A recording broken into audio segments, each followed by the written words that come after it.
Why don't we start, because everybody's time is valuable. Are we on the recording? Yes. Recording's already on. Natasha's here, and Elvie's on her way. Start with the roll call. Eric Croft. Here. Cameron Perez Rodriguez. Tam Augusta Beaver. Here. Betty Davis. Pat Higgins. Here. Kathleen Puckett. Here. And Natasha Bunninghoff. Here. Patrick Flynn. Present. Nick Trainey. Here. Bill Starr. Amy Dembowski. Asked to be excused. Ernie Hall. Present. Tim Steele. Here. Elvie Gray Jackson. I understand he's on the way. Underway. Paul Honeman. Steve Peterson. Here. Bill Adams. Here. Jennifer Johnson. Here. We thank you guys for coming, the assembly for coming. I forgot Superintendent. Okay. He's present. For the record, I am here. It looks like he is. We wanted to talk today about and have a presentation on the new sources of funds that have come in for the school district from local, state, and federal, and our plans for, our proposals for how we use them. He was reminding me that the first order of business is approval of the March 21, 2014 joint meeting minutes. Can I have a motion for that? Move approval. Second. And then approval of today's agenda. Move approval. Second. Without objection, those two things, the approval of the March 21st joint meeting minutes and the approval of today's agenda. So now we are up to ASD academic update and budget update, which we're somewhat doing in a combination. So you should have a presentation before you, building on success, joint school board and assembly work session. We'll just go through it and we'll have time for your questions. First, as you know, because of new support from the Assembly, from local government, from the state of Alaska, and from the federal government in a limited context, we were able to make revisions to the 2014-15 budget that was rather dismal in our initial draft, and thanks to your help, has been made much, much better. Today we'd like to touch on the highlights of those, and thank you for your efforts to fund local education and fund it to the maximum extent possible. Under new local support, the Assembly and the Mayor, the municipality of Anchorage, allocated $5.8 million of local municipal tax contributions and assumed the expense of the SROs at about $2.25 million, in addition to about a 0.25 in not charging us for certain tax collections. That just over $8 million, almost $8.5. In our discussions with you, we said we would put directly into the classroom, and when you came through with your end of the bargain, we did exactly that. So we invested it in 86 classroom teachers. A rule of thumb around here I've learned is that a fully loaded teacher employee is about $100,000. They're not paid $100,000 in salary, but with benefits and other things, they come to about $100,000. And so you can see the just over $8 million equates to about that. 86 classroom teachers, 44 in elementary, 30 in middle school, and 12 in high school. And we allocated them on an enrollment-driven model. So we're trying to do it. Politics is always out there, but we're trying to do it where the students are and add those teachers. I did, because Mr. Starr had asked and had been very specific about Alpenglow and Ravenwood, want to tell him that Alpenglow, which had scheduled for 2 teachers being lost, because of the new money, those 2 teachers were able to come back. In Ravenwood, where they had also lost 2 teachers, we're returning 1. That's primarily because of the reduction in enrollment in Ravenwood, not any other aspect. So 3 of the 4, because of this money, I was looking forward to reporting that back to him, but you guys can tell me. We'll make sure he But those were driven by numbers. It wasn't driven by politics. That's right. By Bill? We wanted to make sure we reported to him, but we didn't make the decision based on that. The decision was based on numbers. And again, we didn't restore that second teacher to Ravenwood because the numbers didn't justify it. so. And this is the same equation that's across the district. That's right. It's So the same. no assembly person is going to be penalized for not making that statement about their specific school. We're going to make it on the enrollment and the merits of those programs. And I guess I'd just like to highlight before turning it over to Mr. Graff, there'll be some talk this year about the different ways that the state and the local government provided education funding. You guys provided funding in a sustainable way for us, and we then used it on sustainable investments, on hiring teachers that we hope to keep. There's a lot of discussion, as you know, at the state level about the way that they were proposing to fund education. And they came out with a small amount that was in the BSA and therefore recurring and sustainable, and a much larger amount in one time, though it lasts for 3 years, so call it 3-time grants. And we did a lot of agonizing over how we should appropriately spend that money. It should be spent on education, but what happens when it goes away in 3 years? What are we supposed to understand as an entity, an organization, about how to spend that? There was even some criticism early on in this legislative session that we had spent grant money on an ongoing basis. They were talking about federal grants then. And we took that criticism seriously, that is an inappropriate thing to do generally. But again, we didn't think not spending it was appropriate, just saving it for down years. So we asked the district to come up with pilot programs in areas that it thought could have the most impact on student performance. That is, where does the district, as educators and administrators, feel the critical points are for improving education? And they came back to us with pre-K and with third grade literacy. In the simple terms that I have to understand things, if a student isn't reading at a certain level by third grade, nothing else is going to help as that student moves. Other studies and efforts in Anchorage have reinforced that as a critical branch point. So we asked them to put a targeted pilot program together in those areas that would last 3 years, because that's how long the money lasts.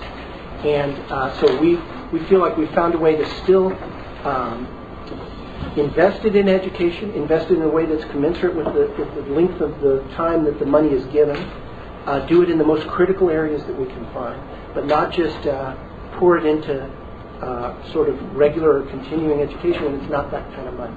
But the funding that you gave us was of a nature that not only had that been our commitment, but it's something we can comfortably. So the money you gave us went directly into classroom teachers, and there's the breakdown on it. Can I say something? Yes. So the one thing, just to add on to Eric, it's the accountability piece. So those pilot programs that we have, we're going to study them, collect data, report data on a regular basis to you, to our state legislators, to our community. But the biggest thing is we want to see then after 3 years, what does it show? Of the 5 programs that we did, the preschool, the early literacy, and so forth, where do we get the biggest bang for our buck? And then that way we can go down and maybe show Bruno, hey, let's just say preschool. Preschool really shows a pretty significant return for your investment. So it's not just we're putting this money, these pilot programs, we're going to study them and report back on them. We've been joined by Assembly Person Elder Gray Jackson and School Board Member Betty Davis. Anybody else who's coming? Oh, Cameron Presbyterian from the school board as well. And then I had Jennifer Johnston and Tim Steele next. So Jennifer. When you were developing these pilot programs, what is your cost of administration versus direct cost into the program itself? Have you costed out? 5%, I think, but Mark would know.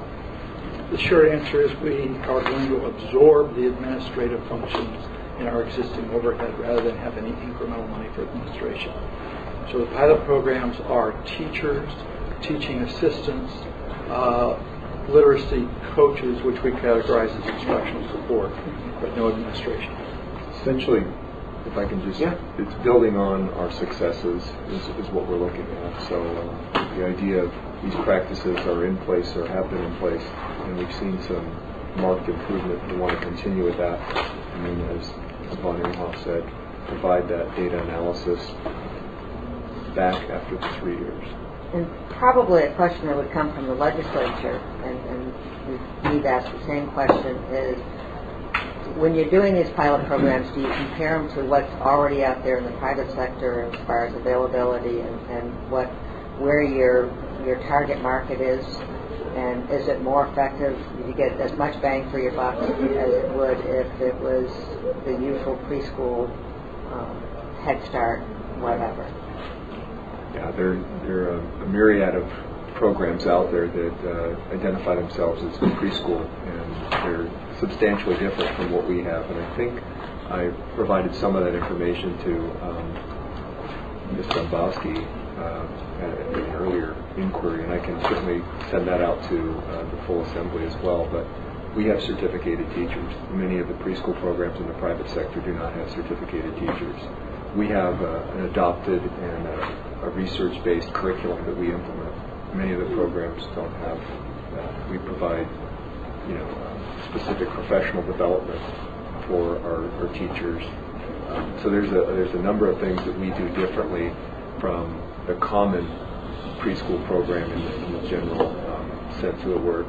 But what we've also been doing is focusing on trying to build those relationships with the community partnerships out in the community, whether it's through Kids Court, which we have a partnership already with at Head Start, and trying to align some of those utilization of resources or practices that are actually making a significant difference for students. And does Migrant Ed still have their preschool? Yes. And it's all part of And actually what we did when we received funds from the Governor's Alaska Pre-K-3 program about 5 years ago. We used those funds to provide district-wide systemic practices, and we took Migrant Ed and we merged what they were doing with what we put into that grant opportunity. So there's consistency. They're using the same measurements for assessment. They're using the same instructional practices, the same curriculum. So it's a much more sophisticated model than we had 6 years ago, and we're seeing the results of that, which I'll share with you in a little bit. One of the things this will allow us to do is compare, because we're only doing it in certain schools, of course, compare to other schools that don't have it, and maybe find comparable schools demographically and otherwise. You asked a slightly different question: how do you compare it to private? And that's the in-depth answer that Des was giving you. It's hard to compare to the variety of pre-K that's out there. You want to compare apples and apples, and if it's a daycare or if it's really a learning situation. So that we have to be careful on. But by doing this in a couple of schools, it also applies to the third grade literacy part. There's a heavy instinct I've learned, and Ed and I thought about this a little, to just spread the money around, again, for for being fair, for equality, for all that. The board fought hard for this to be done as a discrete program with adequate resources in a certain number of schools, so that we can then look at that third grade literacy piece and say we did it in these schools, and what happens as a comparison to others. We lose some equality there, but we gain some data, we hope, on did this really help or not. So we may see, all of us in our political capacity, people saying, why is there a third grade literacy program in this school and not in mine? And that was an intentional decision by the board to know something about what these programs do or don't. I had Tim and then Cameron. Yeah, Jennifer hit on a number of mine. There is data out there in terms of pre-K and its value, but as a product of the discussion, it seems to me that the results that you get by tracking this specifically is you can help the rest of the Anchorage community and beyond Anchorage in terms of development of the other the private preschool programs to show them the positive impact that you have on them. So I think that's obviously a good idea. And the third grade thing also ties in with you can tell by third grade whether they're going to jail or a high school diploma. I mean, Almost. And so that's great that you're doing. I think those are both good programs. Third grade literacy involves a lot of first and second grade work. I originally conceived of it as just third grade, and Ed has educated me up. Cameron, and then anyone else? You already covered mine. I'm sorry. I'm good. So I did a very poor job of moving quickly through my slides, but I think that overall picture was something that people want to concentrate on. So now, turning it over on new local support to Ed. So just to reinforce what Mr. Croft has already said, the new local support has allowed us to add back 86 teachers, and our goal is to continue to build on the success that we've had. Sorry, that's as well as I can get without a microphone. And really to provide quality teachers and quality instruction. About 3 years ago, we started looking at this in a very systemic fashion, and we took the combination of curriculum, assessment, and instructional practices, and that essentially is what we refer to as response to instruction, or RTI. So you'll hear that term being used frequently. It's not a program, it's a combination of how you provide differentiated instruction for students, and the ability to take those 86 teachers and bring them back into the school system so that they can use that model or methodology like everyone else is something that I don't want you to lose sight of. It's not just 86 teachers back in the classroom. There's a very intentional and explicit practice that we're implementing with those teachers. And what you'll see on this slide here are some of the results that we found when we analyzed the data and the effects of response to instruction. In Tyson Elementary, which is a Title I school, we've seen our student test scores jump from 12% to 18% in looking at reading, writing, and math. Now these are preliminary results that we captured from our standards-based assessment this spring, and they haven't been finalized. And I also want to note, just as a caution, that this is one data source. We try to look at multiple data, forms of data when we make decisions about successes or challenges from practices. And then we also look at it over a sustainable period of time. So we have to keep that in mind. But as we monitor our results from this recent spring assessment, we're seeing a 16% in reading, a 18% increase in writing, and 11% in math. And we believe it's because the quality of the instruction that the teachers are providing through the concept of RTI. You look at Fire Lake Elementary, which is an Eagle River area school.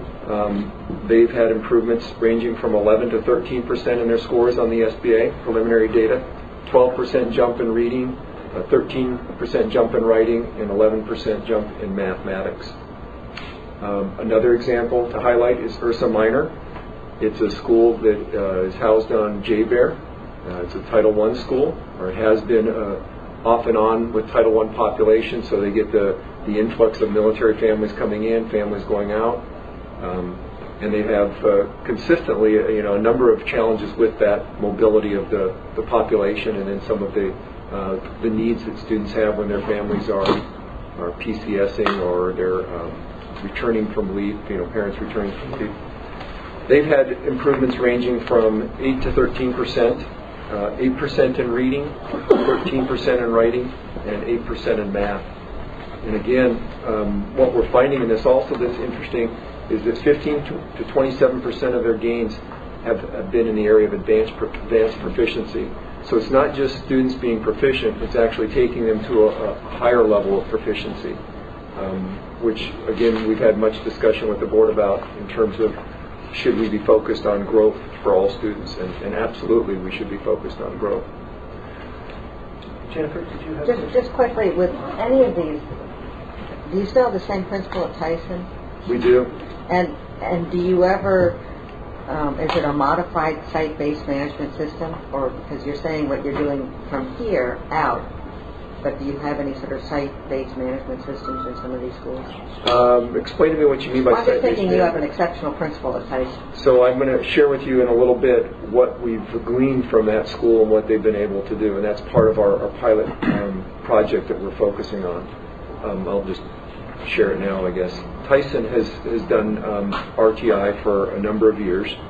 They've been focused on providing that direct instruction support for teachers. They've done instructional rounds, which we're going to talk a little bit about, and they've also had a literacy coach. So we've used, in our analyzing data and results from that school, over time we found that those are two consistent practices that they've had in place that we think have contributed to their increased success.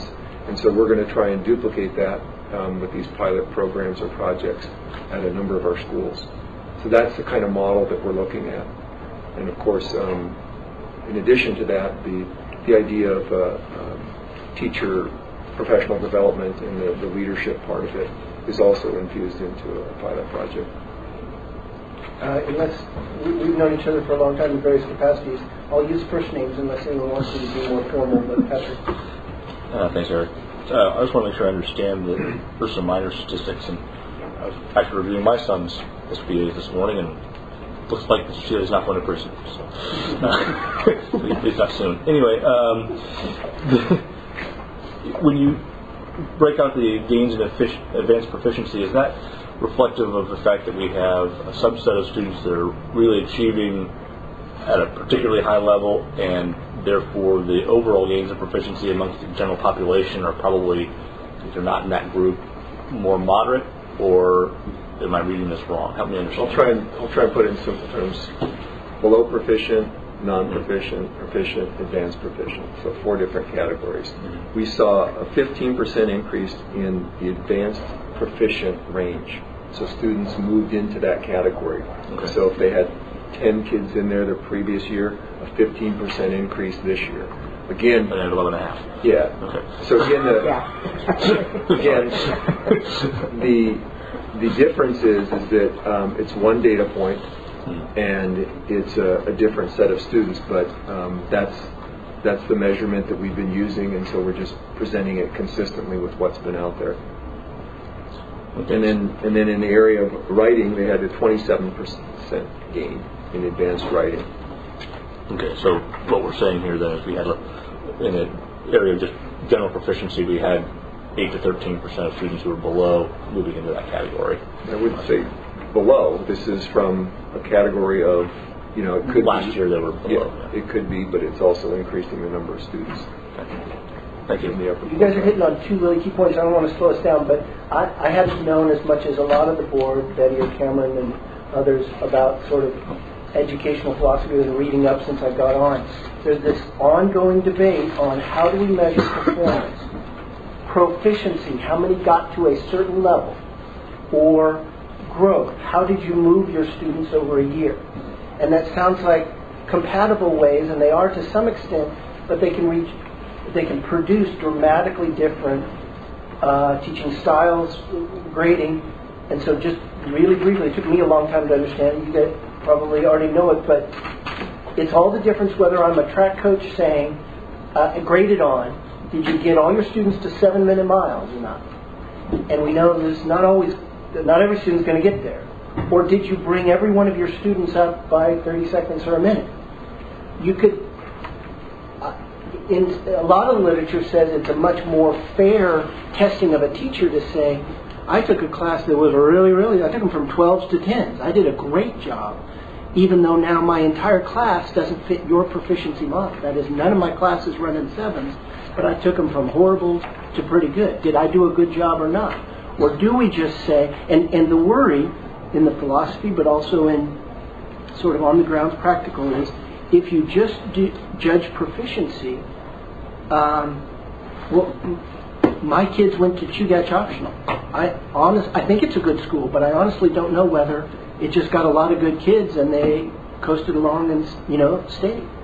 It has high proficiency numbers, but I want to dial down into, did they move those? So they came in above. Did you keep them moving, or did you warehouse the kids that were already above? And so it has it has dramatic effects how we gauge, and we've chosen right now a gauge of proficiency, but we have incorporated in it an assessment of our teachers on how far you moved them up. And they're very different. I knew that would bring some, and so I'm slowing this down here. But it's a key thing. And then what you said, Jennifer, is absolutely true. I knew how much impact teachers had on student performance. I had not known until I started to dive into it how much principals had on student performance. It's really dramatic. And how they can recruit. So that is a circular effect, right? They bring in the good ones. So I had Tam and then Natasha. Yeah, to give you a real concrete example from my past classroom days, when I worked with at-risk kids in the SEARCH program, they were 16-year-old 7th graders. And some of them may have reading levels at 3rd or 4th grade. And if I could bring them from 3rd or 4th grade up to 6th grade, they still weren't proficient. They were still 16-year-old 7th graders, but I moved them 3 grade level. But if I were to judge me based on a proficiency level, I failed. So you see the argument from there. Natasha and then Tim. Yeah. So, not to belabor this point, but just to keep it on the horizon, the SBAs have been statewide. Starting next year, we allegedly are going to start being able to norm on a national level. We have this... No, we won't. No? Okay, well... Because of the new assessment. It's a different assessment. The theory behind it was, I'll back up, I'll touch that in a second. Without the HSGQE, which we don't have anymore, there's been encouragement now to take the ACTs and the SATs, that's nationally normed. So we're going to see, hopefully, more students in the state of Alaska taking these nationally normed tests. So what does that mean? It means, well, are you proficient or not proficient just within the Alaskan students, but within the entire United States? It kind of gives you a bigger pie to see really where we are, firstly. The second thing is, hopefully, the discussion will continue down the path that University of Kansas is the, host of our new Alaska State Standard testing. And the goal is to eventually compare it to other districts of our like size and states, because you want to have both comparisons. If we can do that, then you have a bigger pool again, and you can kind of see where your kids are. And what happens is that you can you widen the pool. So if your kids at Chugach Optional, you can actually see where they're growing because you're comparing to so many more kids. Is that the Common Core versus state modified Common Core problem on the national norm? Yeah, the challenge with what we have is that we adopted the Common Core state standards in our district. The state adopted a substantially similar set of standards, which initially allowed us to access the consortia so we could use their potential testing system. The state since decided we were not going to go that route and developed a new assessment system through the University of Kansas called AMP, which will be aligned to the state standards, which create challenges for us in the sense that if 85% of their standards are similar to the Common Core, we don't know which percentage they're picking to use for assessment, and therefore you won't be able to take that test and compare it to the Common Core state standards test. So our hope of being able to measure what our students are doing based on our state assessment with other states is going to be complicated, to say the least, because again, what they're putting into the standards assessment and what they're not putting in is not something we have a lot of control over. So I don't know. You guys are familiar with that Common Core versus not and the political implications of it. But that's the thing. The state standards are very similar, but because they're not quite identical, it's difficult for us to do the national norming that we'd like to do. And we weren't able to opt out of the state standard by using Common Core. We actually did opt out and but let's be precise. We opted out of the standards, but we're having trouble opting out of the testing. That's the next step. Yeah. Just I have to simplify it or I can't understand it. Go ahead, Ed. So that I'm going to turn it over to Mark Foster for the new state support slide. Did you still want on, Tim, or did that? No, that's okay.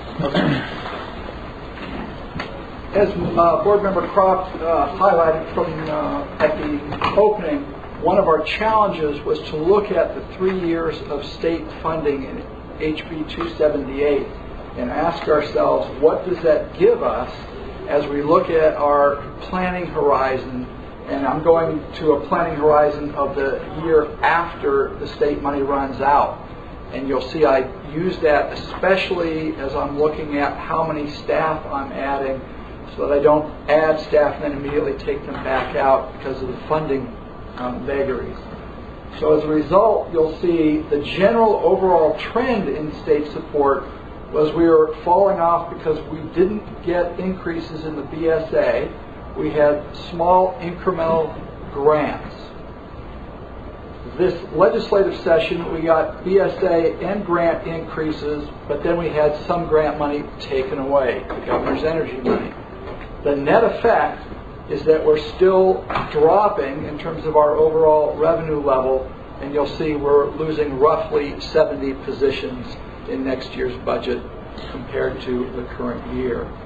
So we got relief, but not holding us even. The following 2 years, 15-16 and 16-17, the BSA increase is only $50, less than 1%, and there's a reduction in the grant money. So we begin to fall back off to the prior trend, and then in 17-18 we have a large fall off because there's no longer any grant support. So it's with that sort of longer term picture about what is sustainable that we turned to look at the state money and we said, where do we invest it? And that was really the groundwork for going, let's look at pilot programs that we can measure and go back to the ledge and say, we made these investments, they are short term, here are the results. Help us bend this curve in 17-18 back up so we can continue to provide quality education. Next slide just commemorates sort of the details of what we described just now, and then we'll talk about the particular pilot programs, and I think Ed's got the pilot programs to describe in a little more detail what we're doing. So we've already touched on pre-K success, on the importance of early literacy, and I think just for the purposes of making sure everyone understands how strongly we believe in this, exposing the brain to healthy and positive experiences early on at that critical stage of development in a child's early years certainly shapes the future development, whether it be through their cognitive skills, their social skills, emotional, as well as the physical and mental health support for them. So that's the premise behind pre-K, that opportunity to develop and create the framework of a child's mind for literacy. For the upcoming school year, we will be adding 4 additional pre-K classrooms, and that will give us a total of 53 preschool classrooms. But I want to clarify the 53 classrooms. Approximately 38 of those classrooms are for children ages 3 to 5 who experience developmental delays or other disabilities, and they essentially qualify for special education services. So they're funded through special education department. And many times you'll hear that referenced as an individualized education plan. So 38 of those classrooms are supported through that model. We have 15 preschool classrooms, and as Jennifer Johnson mentioned, Migrant Ed is included in that with our other preschool classrooms. We have 3 preschool classrooms which are operated through community partnerships with Kids Corp Head Start. And that started again back when we received the Governor's Aid Alaska Pre-K 3 grant. So Jennifer, were you interested in how the Kids Corp operated ones compared to the ones we operated? Yeah, I was wondering if there was a partnership or how, because Head Start and Kids Corp has been there for a while, so I was wondering. Yeah. That would be interesting to know how ours versus theirs operate in terms of how much it costs and what results we get. So if we can work on getting data for both of us, for both Jennifer and I'd appreciate that. So typically what we have is the students we're identifying for pre-K services are in our Title I schools, where the majority of the students are economically disadvantaged, and typically they score lower than their peers on the assessments. And in that graph you can see that you have our ASD schools in the top, and then our title schools in the middle in the blue graph, and then the bottom one, the rust color of the graph. What we've shown here is that students have significantly higher achievement scores than their peers who didn't attend preschool. So you take a Title I school student who's in kindergarten, and you take a Title I student who's attended our pre-K program, and you close the difference almost completely in the practices for Title I pre-K versus those who didn't receive pre-K. And as you're drilling down, you're doing attendance, right? Pardon me? As you're drilling down, you're doing attendance, you're tracking attendance. Checking it for attendance in the kindergarten classrooms? And the pre-K. Absolutely. I mean, that's all part of, anytime we can have a student in the classroom consistently, we believe we're increasing their academic success. And we've shown that slide in previous discussions that there's a correlation to the attendance and the students who are proficient. So building on pre-K is the early literacy, and it doesn't start and stop with pre-K. It goes up through the primary classrooms. So when students come to school, first when they come to school, and then when they come to school prepared, they continue to build on that literacy because they have those proficient skills made available to them. And we know that intensive support is critical, especially in the early school years. So we've identified classrooms, and we're going to direct our resources to early literacy by adding 16 teachers to hold our class sizes in kindergarten, first and second grade to an average of 20, 21, and 24. We're also bringing on literacy coaches, and the coaches will have 12 teacher experts who are going to provide direct support for interventions at these targeted schools.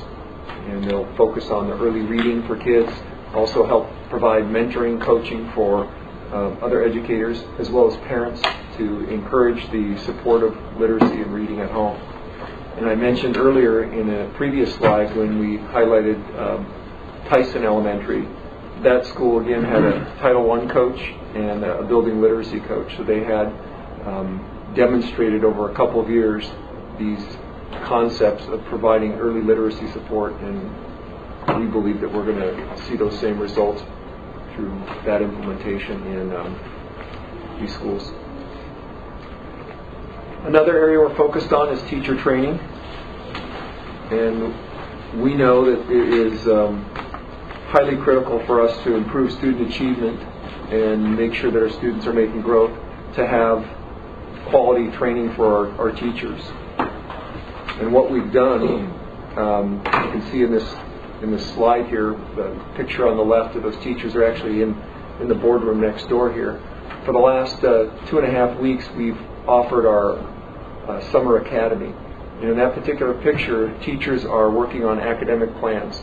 And the academic plans are designed to provide information about learning outcomes for teachers. So they can go on the website, they can find out what students are supposed to be getting. They've taken our curriculum and they've dialed it down to personal connections. And one of the big changes for the Common Core State Standards is that you have a lot more informational text. So what they are doing for kindergarten classroom is they're taking our science materials that we have, the literature from our science materials, and they're saying this is a perfect story that would work for kindergarten. It's much more personalized, individualized, and they're developing that.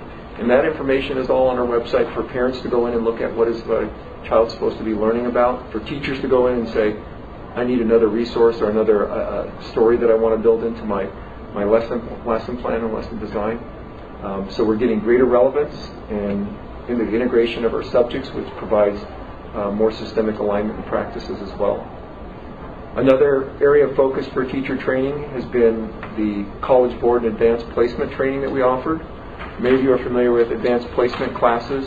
It's where students take a specific designed course and they can receive college credit for it. In many cases, they can get, if they're successful in their final assessment of that course, they can get their first year of college essentially taken care of through these advanced placement classes. Well, this year we had 2 of our high schools, Bartlett and Eagle River, participate in the National Math and Science Initiative grant, which identified schools with large military populations. And these teachers received training on advanced placement courses and ways to increase the number of students participating in advanced placement opportunities. We found great success with that. We decided we were going to do a district-wide training so we can increase that for all of our teachers. And we actually brought it down to our middle school. So we're bringing the opportunities and the expectations to a middle school level so that we can build some of the knowledge base of our teachers that will improve the interest and hopefully the opportunities for our kids as they go into the secondary high school division. The other thing that's been beneficial is that advanced placement courses have all been revised. Natasha mentioned the SATs and ACT assessments. Those are also being reworked and modified. So it's critical that we have these ongoing kind of training opportunities for our teachers so they can stay current. I was in the classroom 16 years ago as a teacher, and I think I have good instructional delivery practices, but the evolution of the content and the resources that are out there, I would need a lot of support going back in the classroom to get that, and that's something that you have to stay current with. It's something that cannot be overlooked.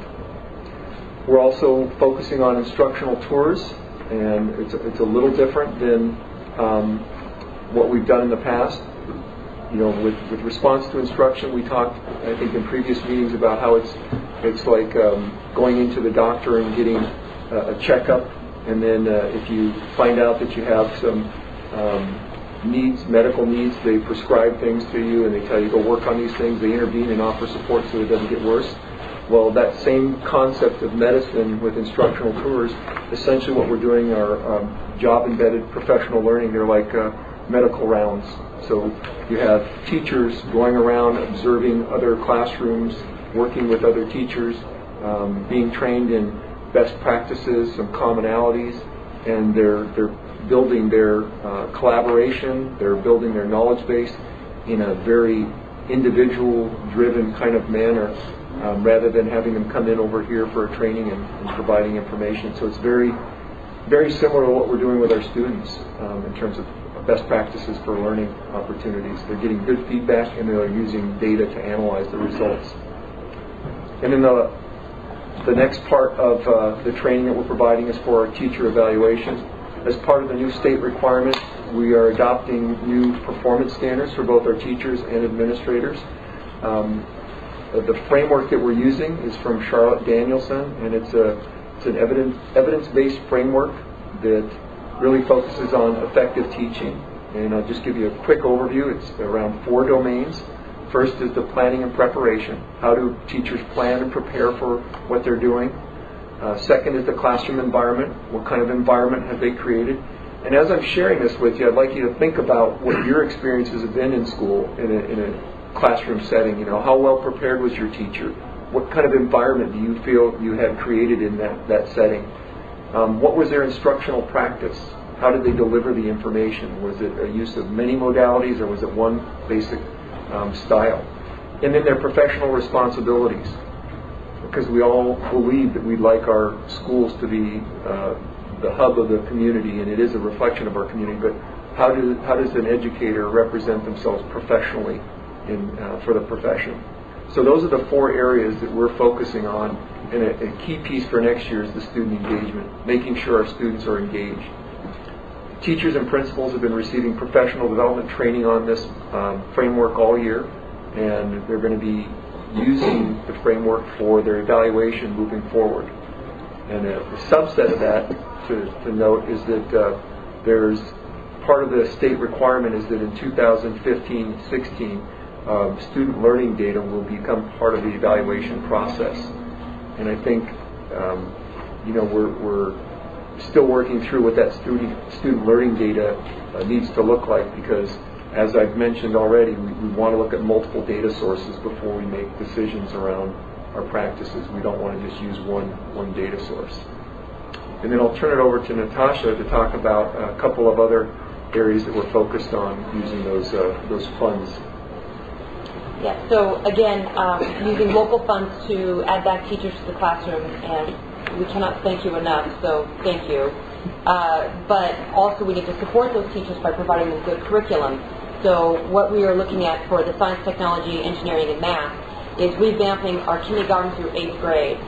Some of the kits we've been using are over 20 years old, and a lot of things have changed in the last 20 years. One of the biggest issues right now is that we're making it more hands-on, and that's kind of the wave of the future. Particularly, we see that with the state of Massachusetts. They have a complete hands-on in their science. For example, my son was in 6th grade, and this past year when he at Bayshore, when they wanted to learn about physics, they made catapults and then went outside and put eggs in the catapults and put them all over the neighbor's home? Yes, pretty much. And egg drops and egg floats and whatnot. But it was actually, hands-on, and not just looking at it and listening to a lecture. They have a lot more robotics in them, computer programming. They did a geocaching. And what was interesting is that Nick would tell me is that they would have a TED Talk for 15 minutes on the screen, and then they'd go out and do it. So it was, and then they'd go out and have, sometimes they incorporated video and technology and then hands-on. It's fabulous.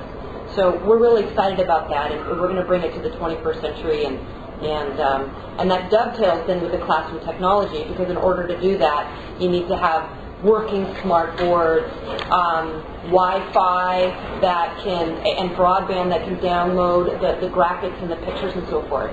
One of the things that's happening now is kids are working on Google Docs. So my daughter Lisa will come home and she'll have 3 people in her engineering class and they're all doing one project. So she gets on Google Docs, puts her earphones on, and she can talk to people as they're doing a PowerPoint.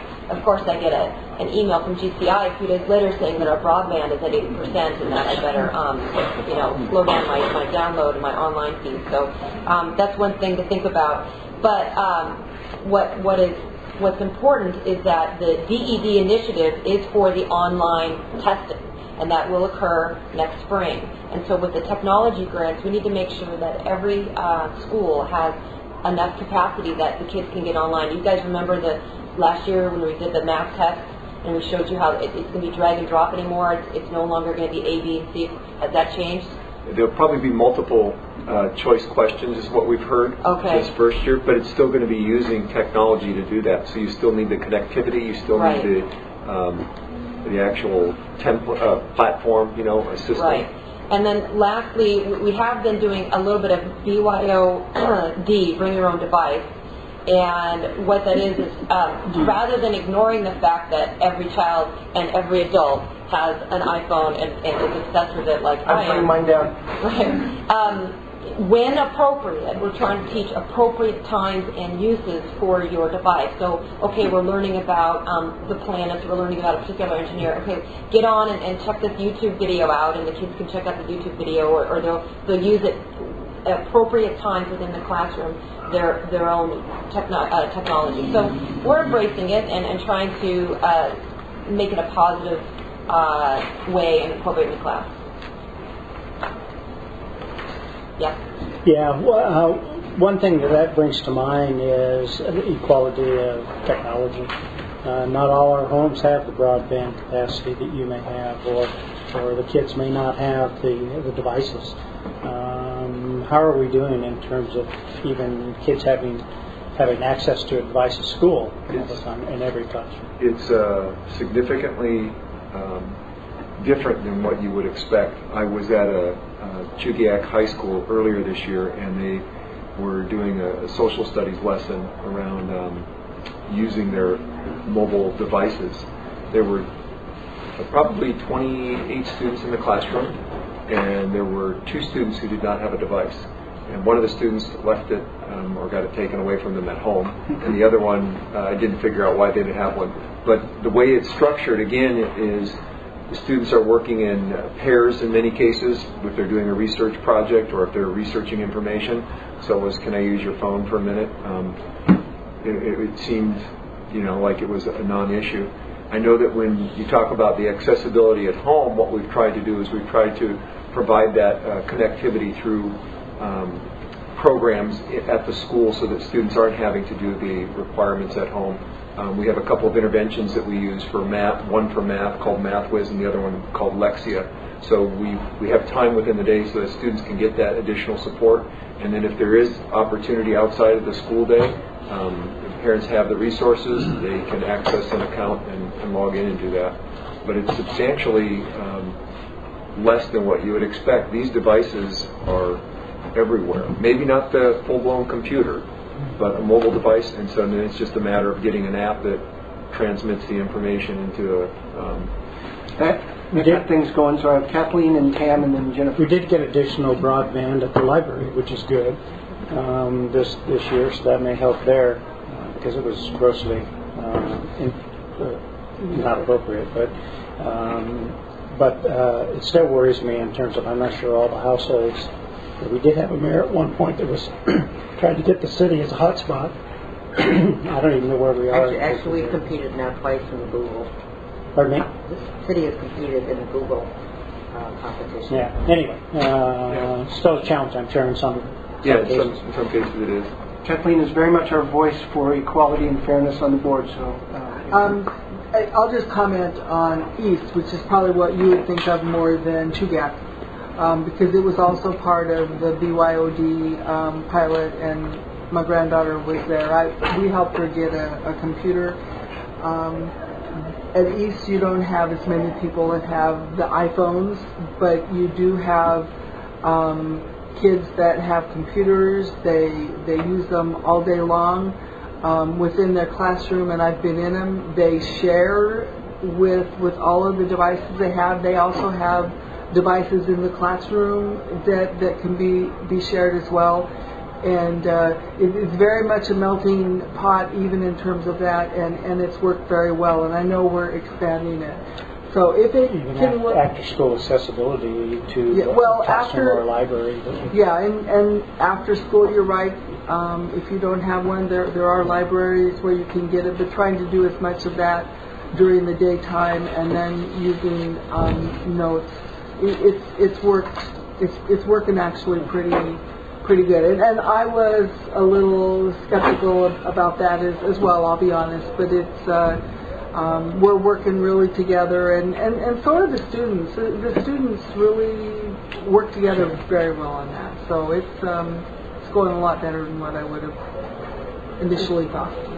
Tam and then Jennifer. I just want to say, too, we're also working with our business partners. For instance, at North Star, the Rotary International, they refurbish computers, and then they have parent universities where they have the parents come in and they teach the parents how to use the computer, and then they take them physically to the homes and they set them up in the homes. Yes, the parents still have to pay for the service, but it has made it accessible for many, many families, and the parents have the knowledge too to work with their kids. So that's a prime community partnership that we may need to encourage even more of. And a good thing that the business partners can share in terms of hacking. Yeah. Jennifer? I've experienced permanent fund dividend time. You'd be surprised how many these things have some form or other come out. But my question is, have you thought of having maybe magnet libraries or where you have extended hours that have IT support that could be on bus routes? In other words, you couldn't, maybe, I know you had trouble having all of your libraries open, and most of my schools closed, but We have a couple of locations now in the district that offer 21st century grant support, and so they have the extended learning that goes on, and there's accessibility to resources at those schools, and many of those schools are they're elementary schools, and then they're in areas with a greater population of economically disadvantaged students, so that's certainly something we can publicize.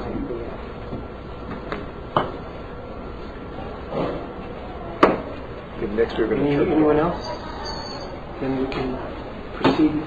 Tashi, or Tim? Oh, I did all that. We're done. You state support.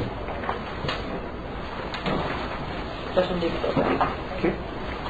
In HB 278, the legislature changed how charter school funding allocations would be allocated to the charters and the correspondence schools. As a result of that, we've revamped our formula to match the state formula, so we distribute, and as a result of that, there's an increase in the budget of about $1.3 million for special needs programs. So that special needs includes special education, gifted, the native ed, and English language learners. So as part of that state formula revision, we've realigned the sources and the uses to more closely correspond to the state formula. The net effect of all that is to provide $1.3 million to special needs programs in the first year, $4.2 million to the facilities-based charter schools in the first year, which is a combination of the state incremental money, and then district has added some one-time supplemental money from the fund balance to the charter schools, basically to help support that special needs transition. And the correspondence schools are in line to get $1.9 million. At this point, charter schools are looking both at adding staff and are considering facilities options, some of which are expansion, some of which are sort of do we grow or not, so they're running through that process. Correspondence schools are looking at increasing their parent allotments, and we're working through additional staff and in some areas updating our curriculum and support materials in special needs. Yeah. With this funding, does it discourage sharing of facilities now? I mean, as far as the charter schools, I'm just looking at this building. I would think this building has a lot of empty space. Would this make it less of an incentive for a charter school to move into this space and have an overall cost saving for everyone? I appreciate your acknowledgement of the vacancies that we have here.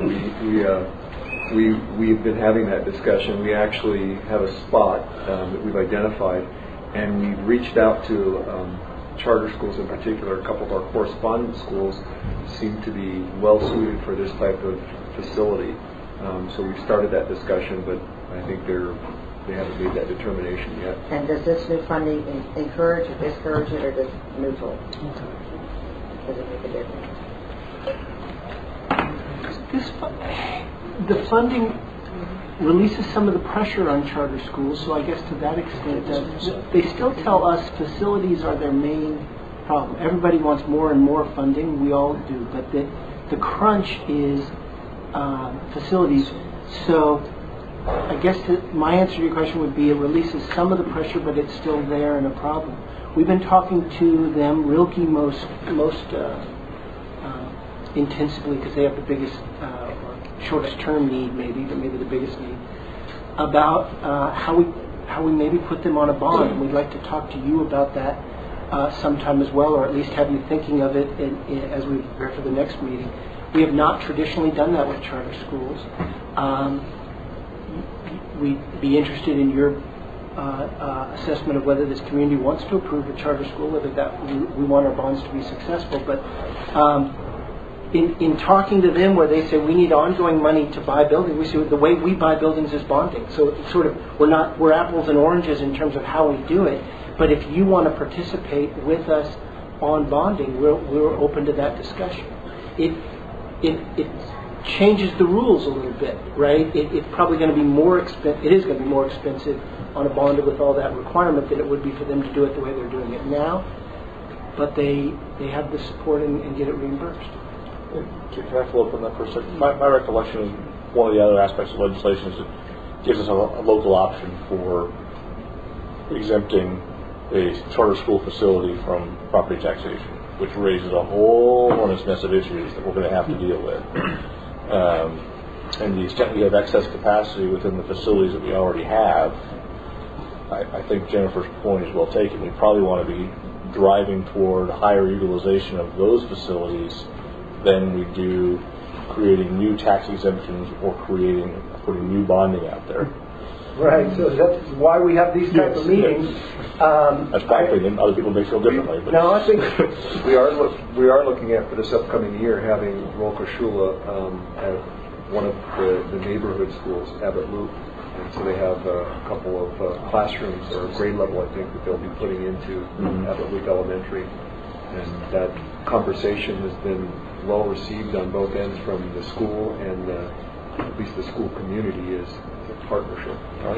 When I was at Chugach Elementary School, it was half optional and half neighborhood.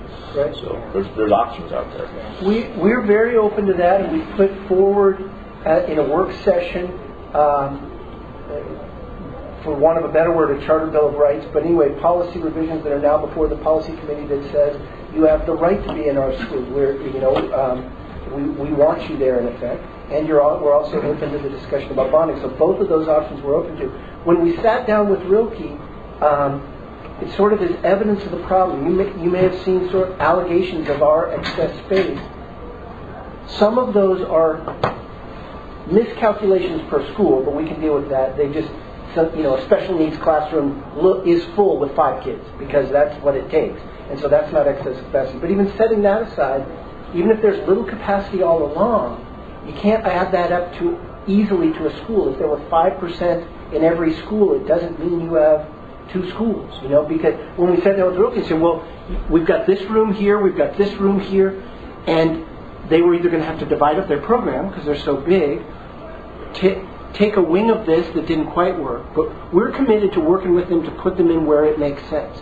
And the facilities issue, and it may be, depending on how enrollment goes, that we tackle the big issue, which is borders, which is bloody, as you know, and difficult. But if it looks sustainable, that is, it looks like we're at a new normal or a declining, then we will tackle that.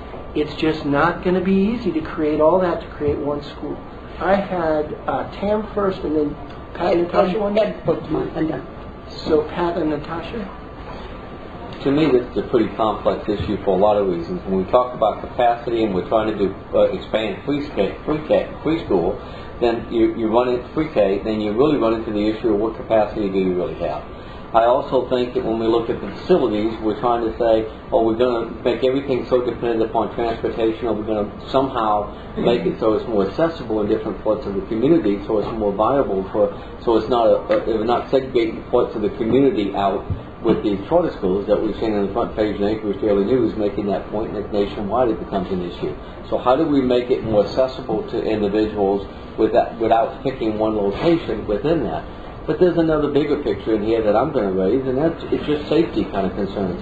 Our schools are built to institutional safety standards. When we have a major earthquake, the safety issue with those is going to be a lot different than some of the lower level quality construction that you may see within the schools, and that raises concerns to me as well, because I don't want to see the sort in some of the other areas with tornadoes and other things, but where the schools didn't meet the standards to be able to withhold a major hit. And so I think there's so many facets of this particular issue that we need to look at it long term. What do we really have in the way of capacity?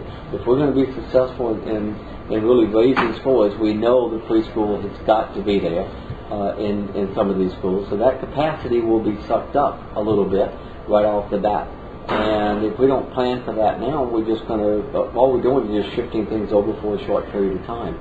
And safety is an issue to me. I'll be upfront with it. I don't like the idea of construction with schools where the facilities are not going to hold up as well in a major earthquake. And having kids in those with capacity is our responsibility, and collectively in that. And I think that that's a concern. So I have Natasha, Dick, me, and then Tim now. On that particular point. Oh, okay. Don't the charter schools facilities have to meet the same standards as our education? So from that point of view, there should not be as much of a problem. But it is a problem in terms of our high schools and a number of other schools are community centers for disaster. They're disaster points. And so you'd have to work the private and I'm sure they would be open to whoever, should that be a necessity, but in terms of the amount of supplies on hand and so on and so forth. It's not easy, and if you're shifting boundaries to free up one school, what a nightmare in terms of the public. The public resents boundary changes more than anything else, I think, in education. Natasha, Natasha and then Dick, were you done, Tim? Yeah? Yes, I didn't mean to get you. Therein lies the issue right there. So Eric touched it, and I'll try to make this quick. Yes, there's capacity in our schools. Not as much as has been touted and advertised by certain members of the community, but there is capacity. We're well aware of it. We're studying it. We're looking at it. We're talking about it. We're considering it. There's a lot of balls in the air right now, particularly in the middle school model, just trying to take a look at that and see what makes sense. Perhaps we will look at boundaries. We don't know. There is a demographic study we got to see whether our population is going to be stable, where people are going to be moving to within Anchorage. How much more land do we have to develop? So we are looking at it, but a part of it is the middle school study that's going to be coming out here in the next month or so. As you can see, we have half our middle school 6, 7, and 8, and half our middle school 7 and 8. We make them all 6, 7, and 8, and there's a ripple effect. But we don't know whether we're going to do that or not. Just a question for Eric. Charter schools, if they've got state money coming out for special needs, are they required to take so many special needs per charter school? No, there's no requirement that they take a certain percentage, and there's a wide variety in our charter schools of how many special needs or other special category students they have. The native charter school has a population that looks much like our general population. Is that right, Mark? Native school. It looks, it's at the upper end of a traditional. So it even looks like it, and more so in terms of diversity. Yeah. But most of the other housed charter schools have significantly less special needs for students. And there's no requirement on how many special needs kids they have to take per charter school? No. And nor, it gets into the philosophy of them, but nor, I guess, do we think there should be, right? Their autonomy is part of their strength. They get to decide their curriculum. They get to do it. So we're not trying to tell them either how to teach or who they have to take, but it has those impacts. And that's the hard discussion we had with the charters after the state money came down, where we said, look, if you're going to share this 20% bump that comes for special needs as well as gifted and other bilingual, other categories of students, and you have significantly fewer of those students in your school, we think at the very least you ought to pay for some of the overhead of that, because we have to do it district-wide, and even if you don't have a lot of special ed, we got to treat them where they is. I think it's fair to say they didn't like that discussion, but we had it openly in a big work session, and we were working through that with them. It meant that they got more money this session, but not as much more maybe as they were counting. I know a good wife's special ed teacher, of course, talking to some of the schools she's been at, they've had students sent to them, and charter school doesn't want them anymore. And our schools have to take them in. We don't have that option. If saying go to another school, we have to take them. If I could be taken into account.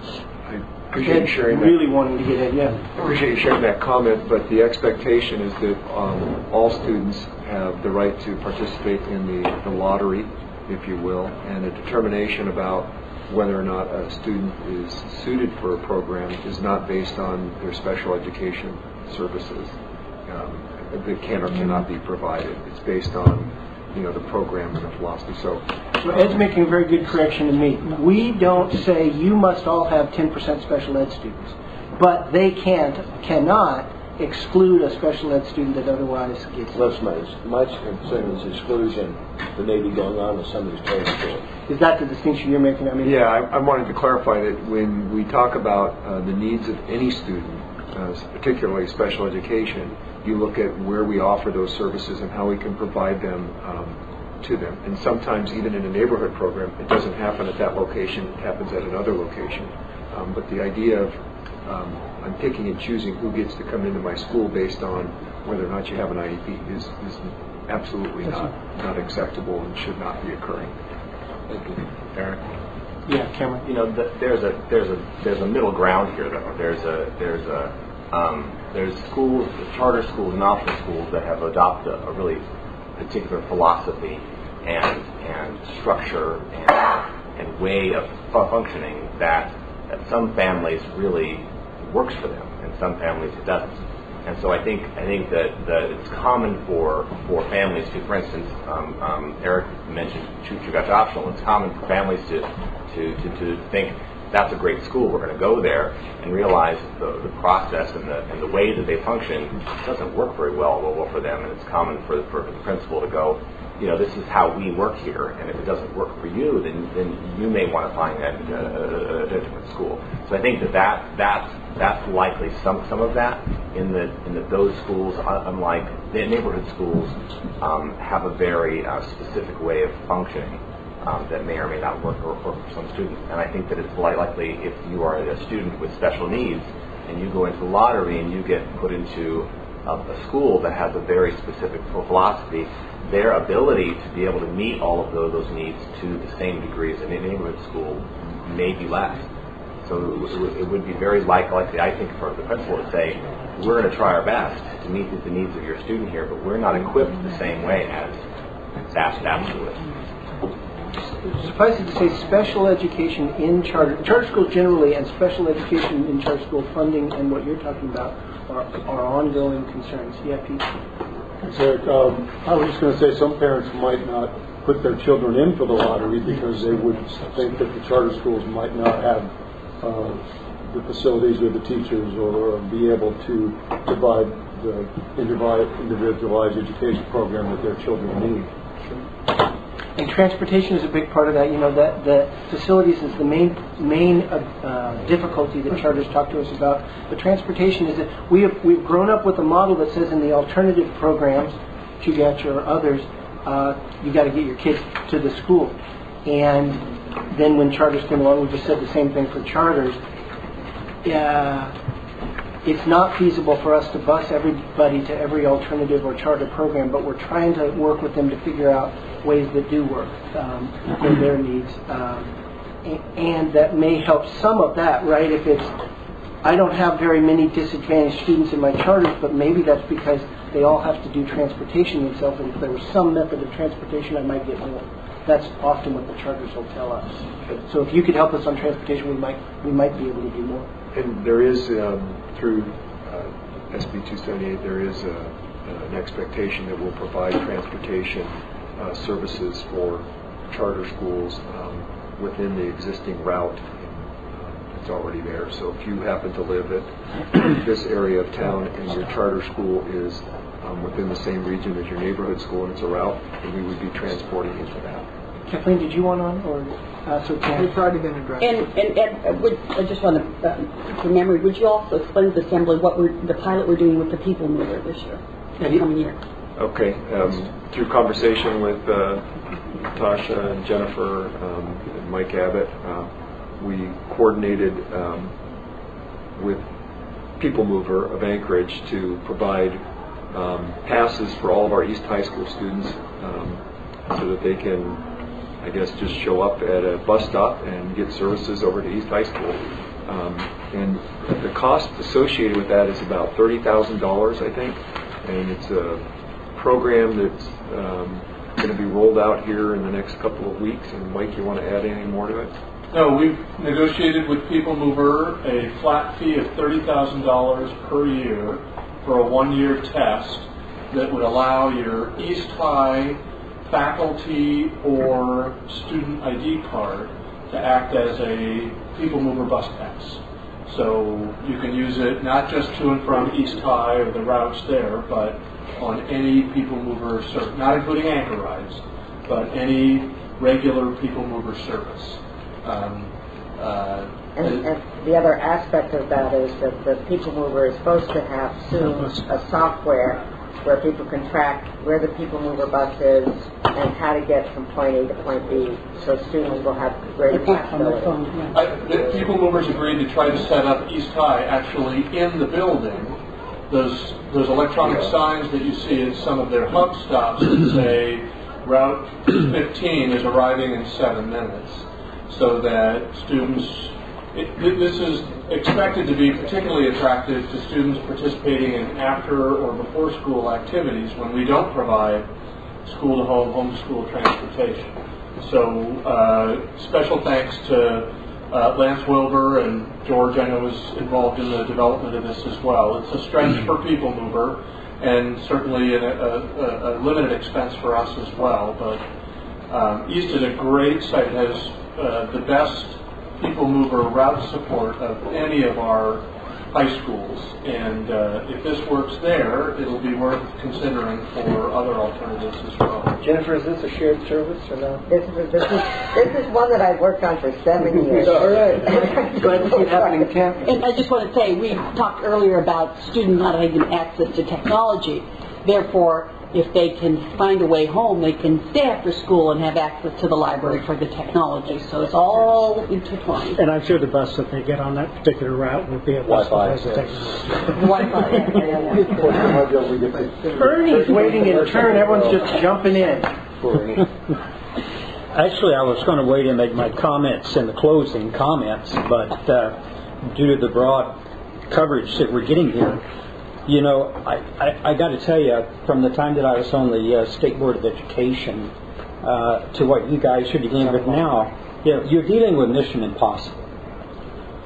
What everybody expects is 40,000 plus individual education plans, period. Whatever that requires, you're supposed to provide it. When I was coming over here this morning, I was walking out throwing a newspaper into recycle, and one of my neighbors caught me, and I found that the only way I could get away from him was said, "Look, I got to leave. I got to go to a joint meeting with a school board." And he said, "Let me tell you one thing before you go over there." And basically what it does is it comes down to citizens and funding. And every one of them knows better how to spend your money than you do. And they particularly know specifically where it should be spent.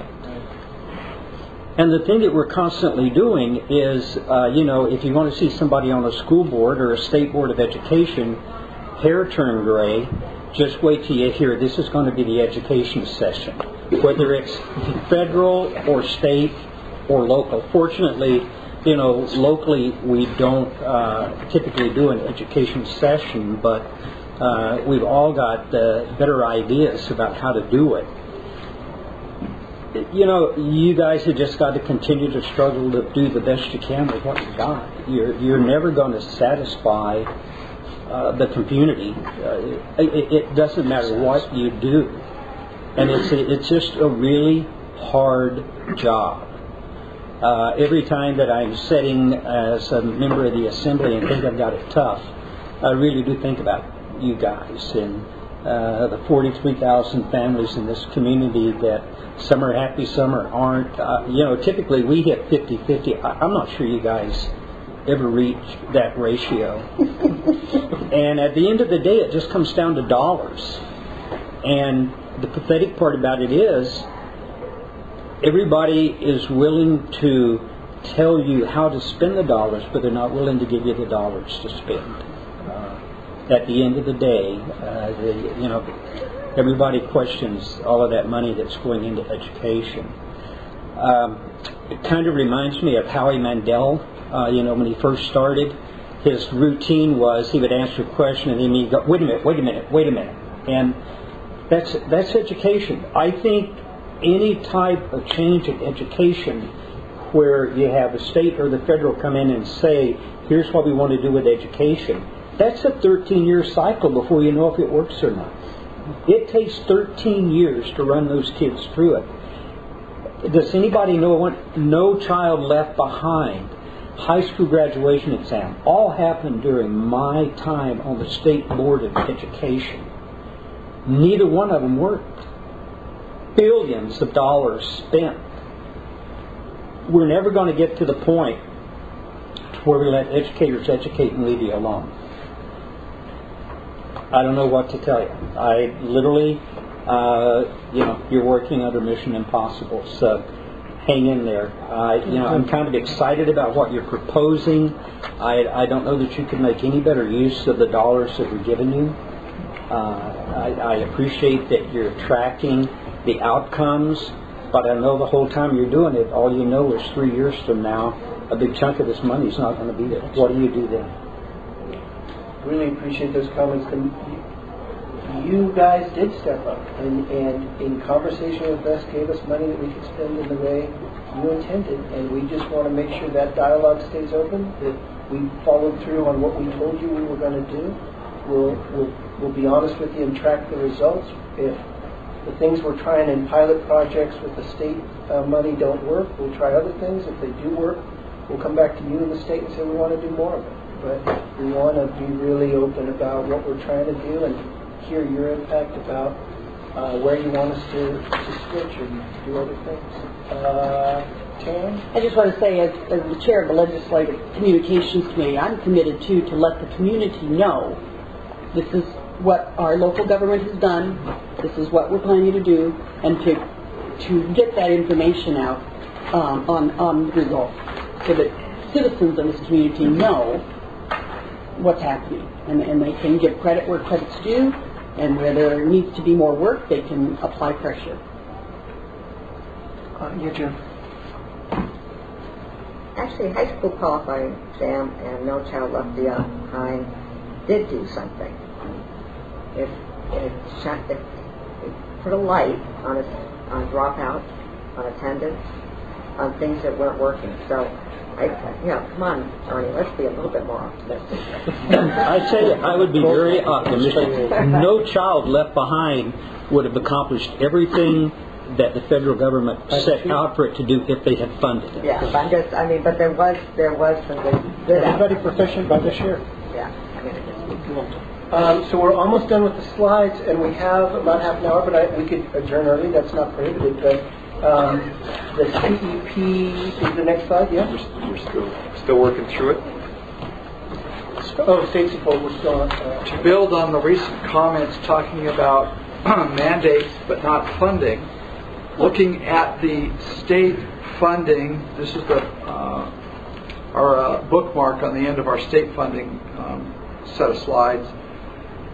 The amount of money we receive from the state is modest. It helps us in next year, but we're still having to reduce over 70 positions.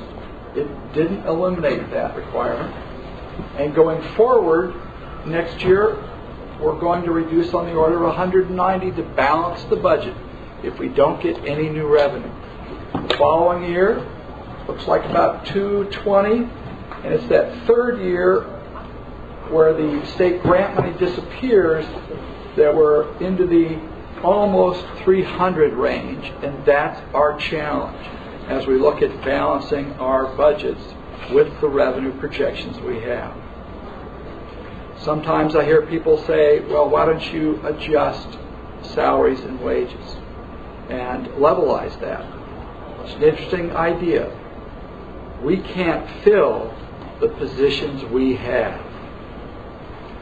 Our vacancy rate in special ed is going up and is now over 5% in teaching.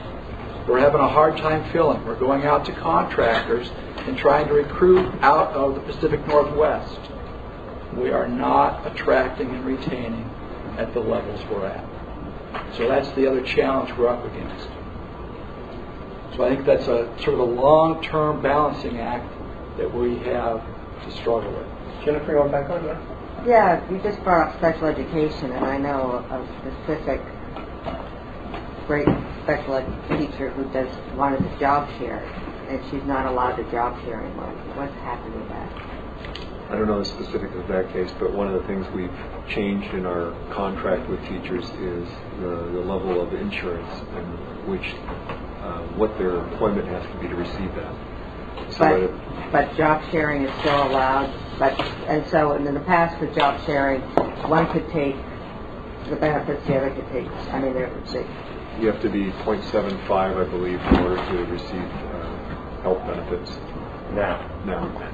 It used to be 0.5, so they both get benefits. Right. And now, again, we don't know the details of that. It may be that 0.5, neither one of them will get benefits. Yeah, they wouldn't. Let me get a specific response to that question, because I do think it involves both the contract and the Affordable Care Act to give you a real full response. And I understand the benefit aspect of it, but I would think, because if you have employees out there that are interested in job sharing and maybe not even looking at the benefit package, but just being, especially in special ed where you do have nationally a problem, I would think you should be pretty flexible. Yeah, I think, and I can't again speak to that individual case, but our goal is going to be what's going to be in the best interest of the students, and that's complicated when you frame it like that. And there may be additional requirements around special ed specifically. Could be that we don't have a need for that particular job sharing opportunity because our vacancies are in the area of speech and related services.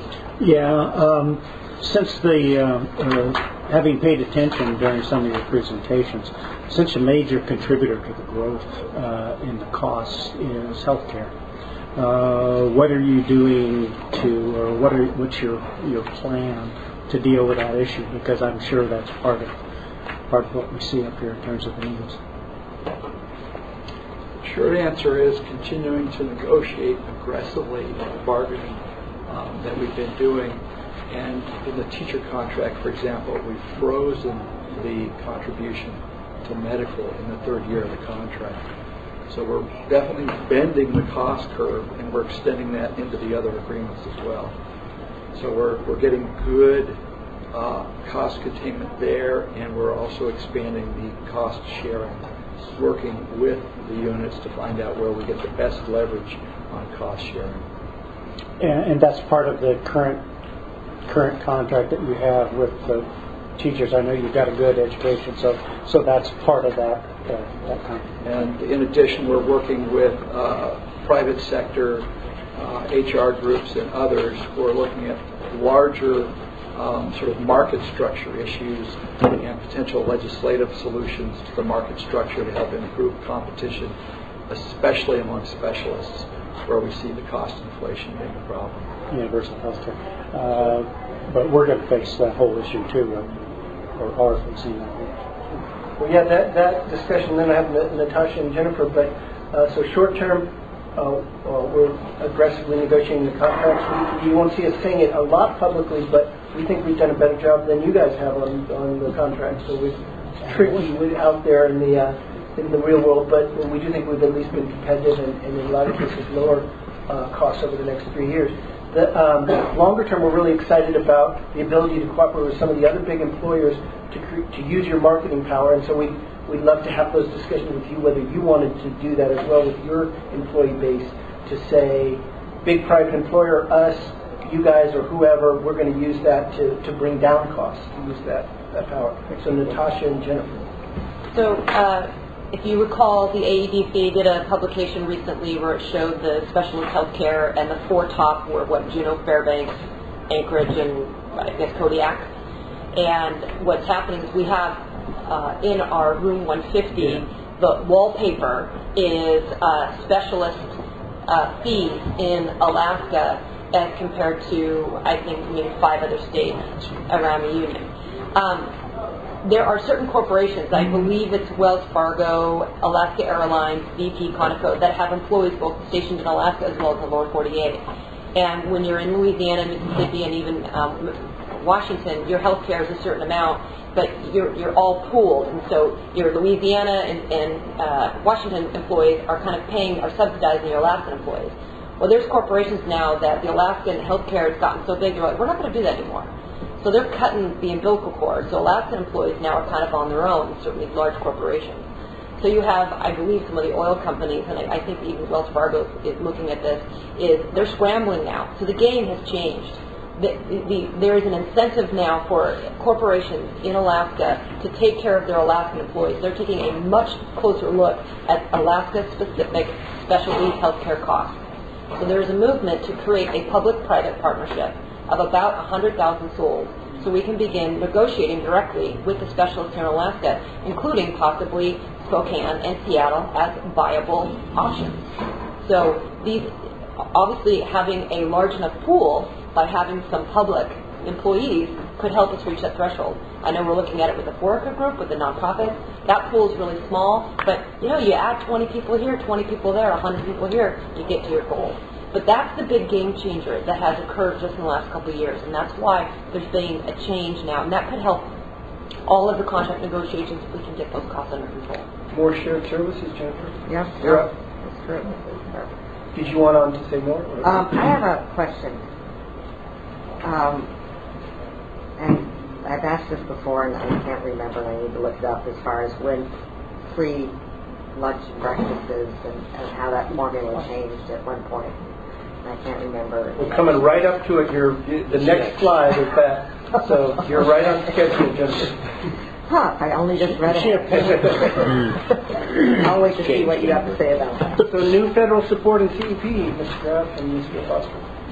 So we're expecting to have a $2.7 million increase from federal funds for a program that's called Community Eligibility Provision.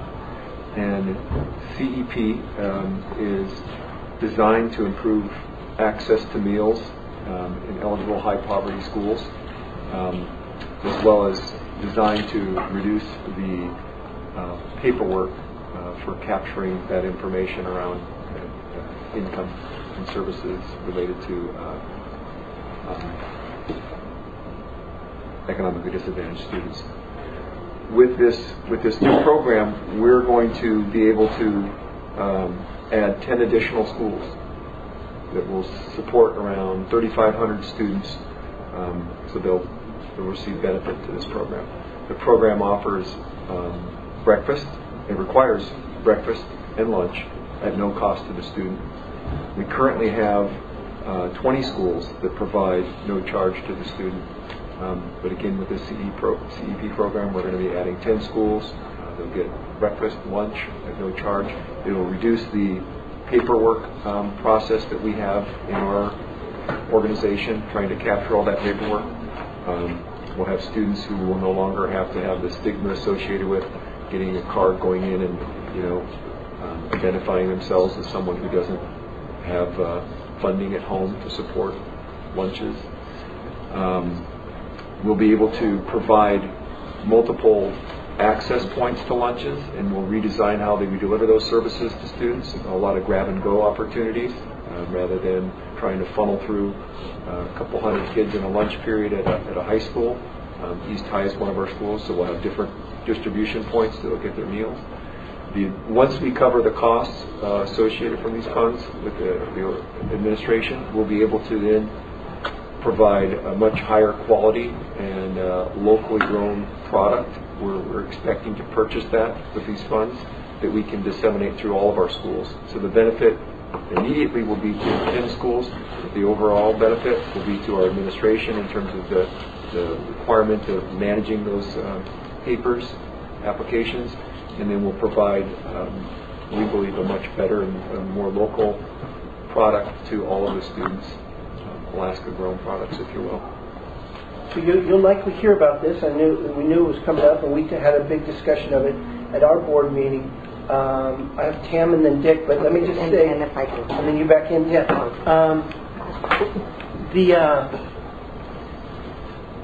For us, this is in schools that have a high degree of participation already. That is a high degree of proven poverty and eligibility for these programs. Does it make sense if that hits 70 or 80% to just say the effort of trying to identify them, having them show a pass, the time it takes in line to distinguish those, is it easier administratively, cheaper to just say, whoever wants a lunch, come and get a lunch?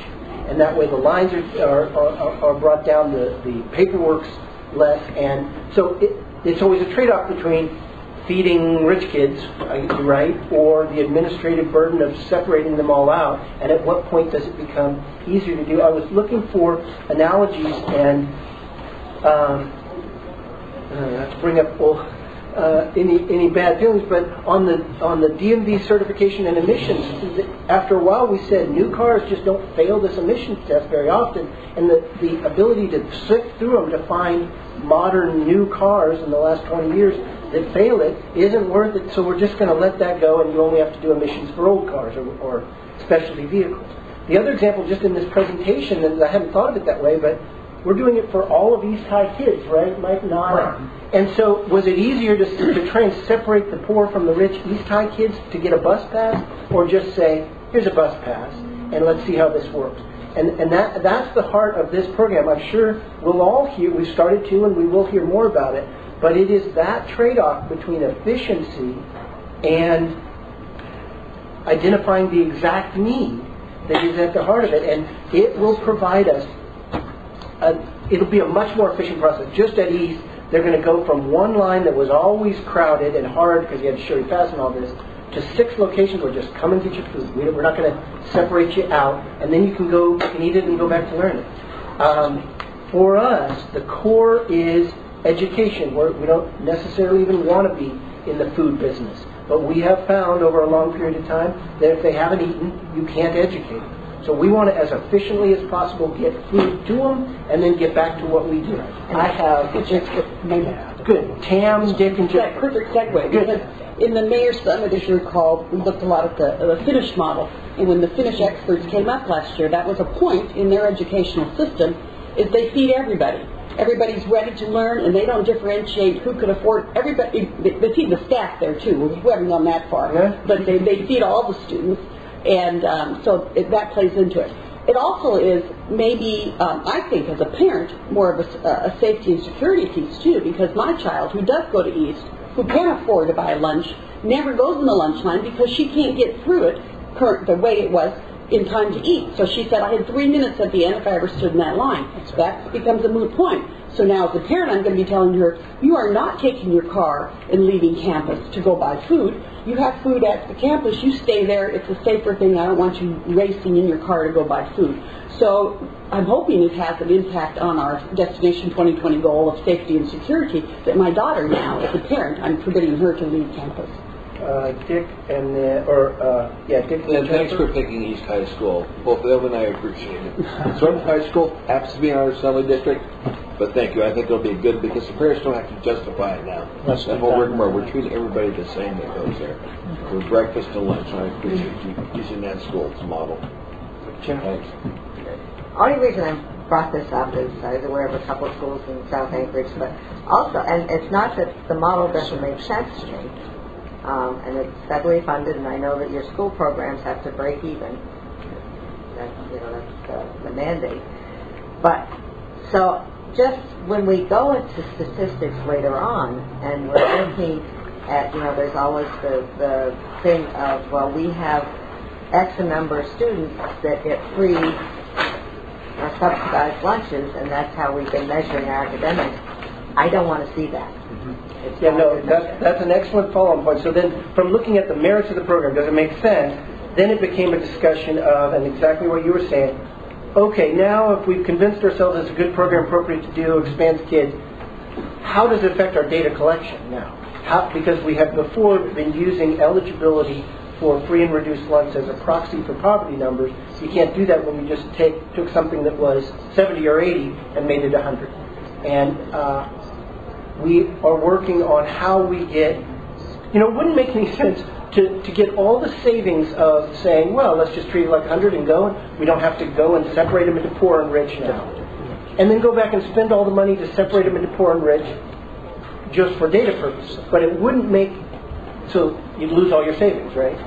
On the other hand, we're not going to pretend that it's 100% when it's some other number. So how we do that in a way that doesn't cost a whole lot of money, but still is a fair representation of the actual poverty numbers we're thinking on, and Mark may have more on it. I'd like to encourage all of us to consider that part of what's happening at state levels around the country is the state, in their NCLSB waivers, are categorizing that free and reduced lunch or economically disadvantaged, and that's a compliance filing that we make with the state. Yeah. That is not something that we would necessarily do if we're looking at measuring performance. So it really is one of those things where we want to be careful about understanding, is this something we're doing, or is this something we're doing to respond to a compliance filing requirement? I think we'll wind up going upstream and continuing to converse with the state about how they present their data and how that might not perhaps be the best way to present it depending on the particular circumstances. So I think we want to be mindful of that. Thank you. Keep getting me out of trouble, right? We may present it that way when we have to, but we're going to be trying to be careful to continue to understand what the real poverty numbers are in our schools.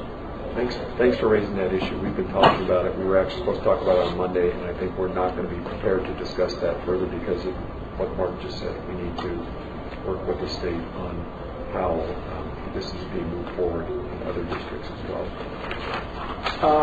Wrap up, Ed, and then we can have more questions. Yeah.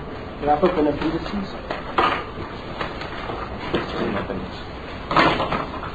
So Let me end with this slide again because I think that's what we try and maintain our focus on. We get into finances a lot, we get into data a lot, but for us it really starts and ends with the student, and our goal is, obviously our mission is to educate all students for success in life. Want to again reinforce the thanks to the Assembly for your support. We continue to be a leader in the state locally in terms of the support that we get for education. We are one of 8 districts out of 53 statewide who have a community that allows us to provide maximum support, local support for funding under the state public schools funding formula. And I think that's something that's pretty impressive. 1 out of 8 out of a total of 53. Our local assembly allows us to receive the maximum funding allowable. So thank you guys for that, and thank you for helping us remain consistent in what we're trying to do to support students.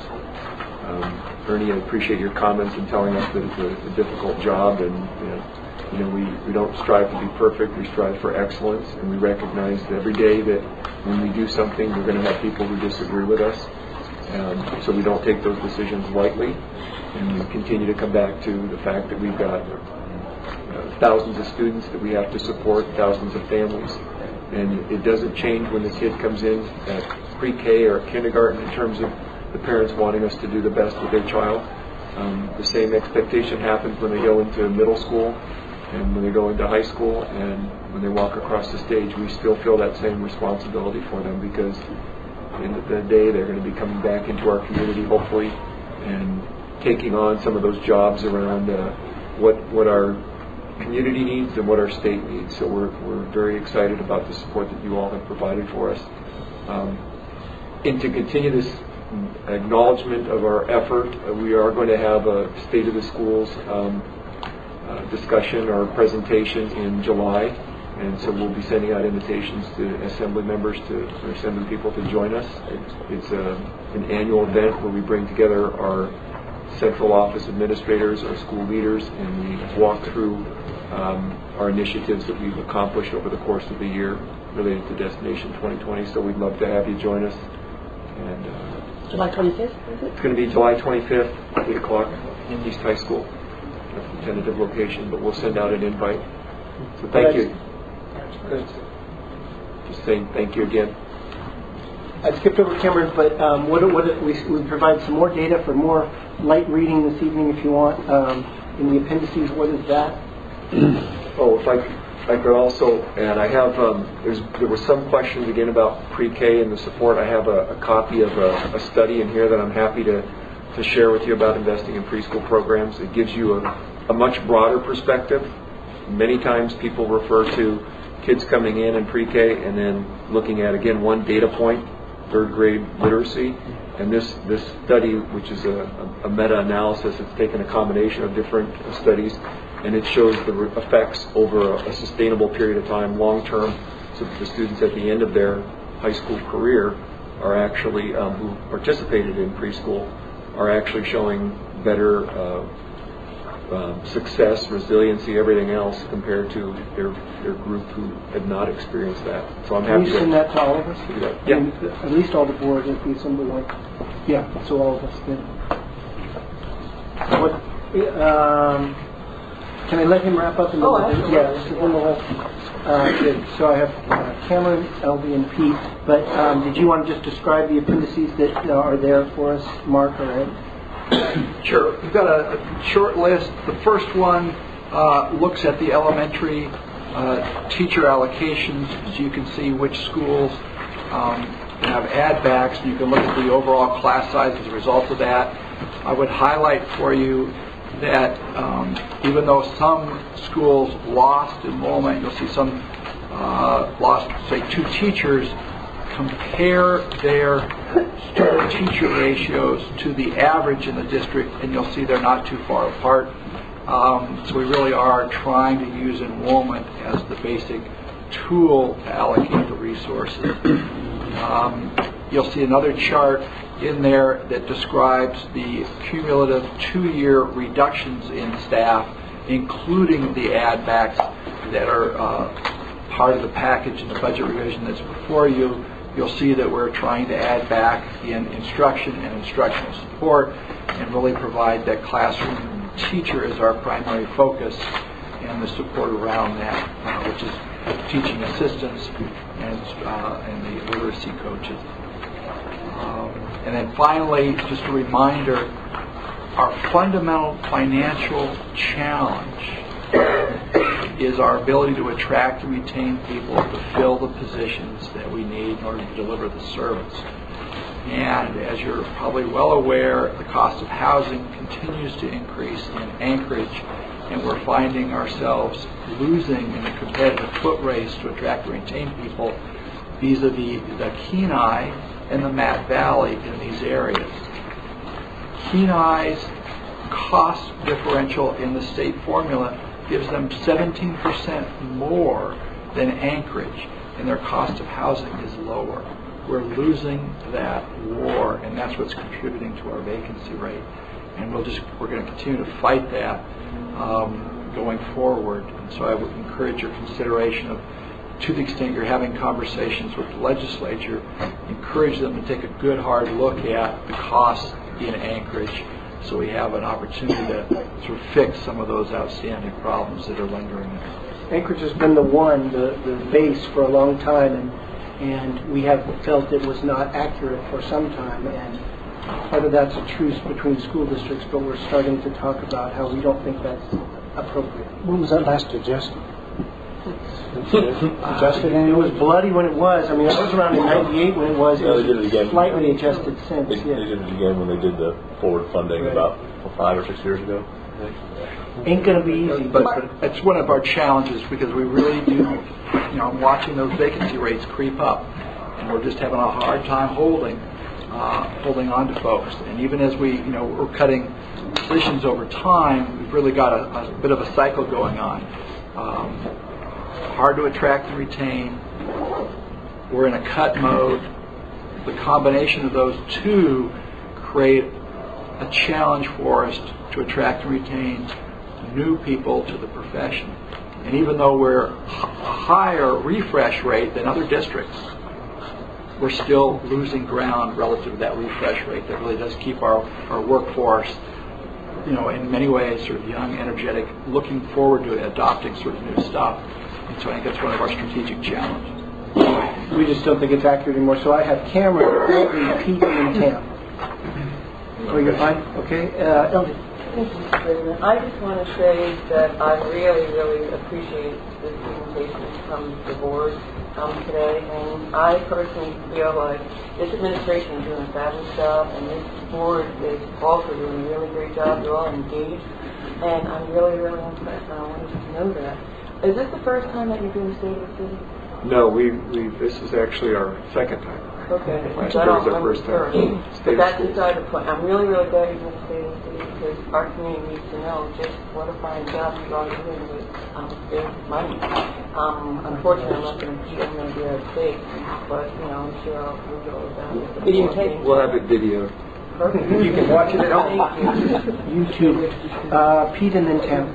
Thanks, Eric. I was wondering if anyone has done a projection in or what effect the not having to students take the graduation exam is going to have on the graduation rates. Is it going to be a significant increase next year over this year, or is it too soon to tell? We haven't done a study on it, but I can tell you since its inception, we have close to 1,000 students who still have not passed the HSGQE. So you take that number, but we've had a lot of discussion and a little analysis around what the benefit or lack of impact is going to be on our schools because of the time constraints associated with the HSGQE. I talked about RTI, how we use that now. It's a much more relevant system that we have in place, so we don't have to wait until students in 10th grade to find out are they doing okay. We can do that in kindergarten through 8th grade right now with our universal screening that we have. So there's a monetary benefit, there's an instructional benefit, there's an emotional benefit. I testimony yesterday from a parent who came up to my office and said, I'm so excited, and she wanted to introduce me to her daughter, who did not pass the HSDQE the first time, the second time, who's now a student in a university going on to be a nurse, and who just completed her first full year of college. She said she would not have had that opportunity if she wasn't one of the fortunate ones who passed the HSGQE. But how many other kids missed that? And so those are some of the testimonial things, but there's certainly a benefit financially, instructionally, and emotionally to the students. Tam and then Cameron. Yeah, the superintendent gave you a heads up on the July 25th date, and I'm going to give you, for those long-range planners, November 6th, you'll be getting a save the date and eventually an invitation for our annual legislative luncheon. And we really hope that you'll be able to join us when we present to our Anchorage caucus what our priorities will be. We'll know who the Anchorage caucus is by then. I think it's 2 days after the election, so it should be settled as to who's who. Cameron. I just want to follow up, Pete, on your comments and add to what Superintendent Graff said. In that, I think there's a lot of benefits to that exam going away. One of the concerns is are we going to be producing students that are less ready? And the balance of that, I think it's important that everyone know, is with the change in our standards and the alignment of those significantly increased in terms of rigor and in terms of requirement standards at all grade levels, which is changing our curriculum and our assessments. It will impact grades. It will impact the requirements that students need to meet in order to graduate. And so at the same time of taking away that exam, we are also implementing a system that I believe is going to ensure that students that graduate from high school in Anchorage are far more prepared for college and for the workforce. And so that's a really important message, I think, to us that gets out there. I think that especially over the last 10 years, for reasons that I'm not sure I want to talk about today, that the high school graduation credential has lost its shimmer. And I think it's a time for us to get that back. That it really is one of the biggest indicators of success in life, of opportunities and choices and these kinds of things. And with this implementation of new standards, it's going to be even more valuable to have that. And it's going to represent even more. So I think it's important that we balance both the benefits of taking that exam away for a lot of reasons, but also with the increased rigor that having the diploma is very meaningful. Yeah, just on that line, we're concerned, and we'll be talking about you and with you on our ongoing conversations about we're significantly raising our standards, and will that produce a lowering of graduation rates where we think we're doing better, but we've raised the bar. And so we want to be clear to the public and to you about why those numbers might change. We hope to keep them up as we raise standards, but that's a big task. Mr. Chairman, any last remarks? Nice job. Thank you very much. Yeah, Tim. Yeah, just quickly, I too want to sign on to Elvie's statement with regards to how well I think this board and this district is doing now in terms of realistically looking at what the challenges are and what the opportunities are and advocating for it. You guys are doing great. We appreciate it. We're trying, and you guys help really. We really appreciate that. I also want to congratulate Betty for all her work on trying to get rid of the qualifying exam and finally being successful. Finally did it. All right, with that, without objection, we're adjourned.